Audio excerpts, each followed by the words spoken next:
My Not so good my in- first question will be regarding Yes. the Filipino way of budgeting.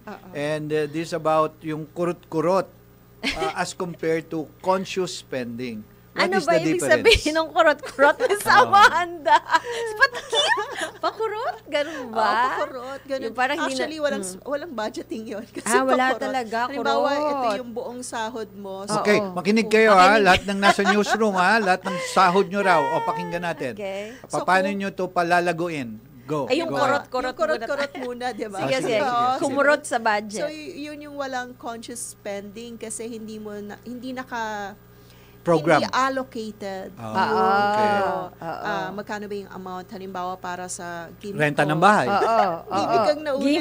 Gimmick. Sa Yun gimmick? nga nangyayari na una Si nung engineer, mga walang responsibility pa, yung diba? di pa married, ganyan. Oo. Walang sinusuportahan ng mga gulang. So, dapat allocated yon. Ano yung mga usual mong monthly expenses? Syempre, nandyan yung food, nandyan yung electricity, diba? Water. Yung water, yung mga ganyan. Yung mga Then yung Essentials. rental.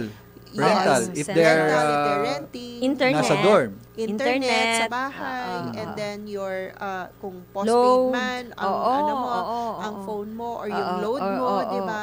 So lahat 'yan dapat nakalista na sa iyo. Yes. And then so 'yan yung fixed mo, yung fixed expenses na 'yan, monthly nangyayari. Nangyayari. Hindi kahit pwede. mawalan ka ng trabaho, mangyari pa rin. siya. Constant yan. Okay. True, Yan. true. Okay.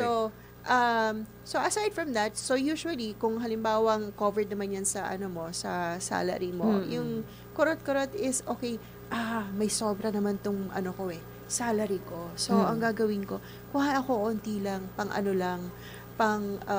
Starbucks ko lang.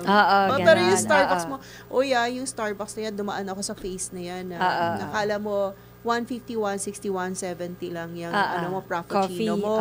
Ay, pag tinotal mo yan sa isang buwan. Yung kailangan. Malaki na. Tinotal ko, sabi ko, hindi masaya kasi 7,000 na ako isang buwan. Oh, wow. Sabi ko sa Huwag na natin Starbucks advertise lang pala yung yun. Starbucks.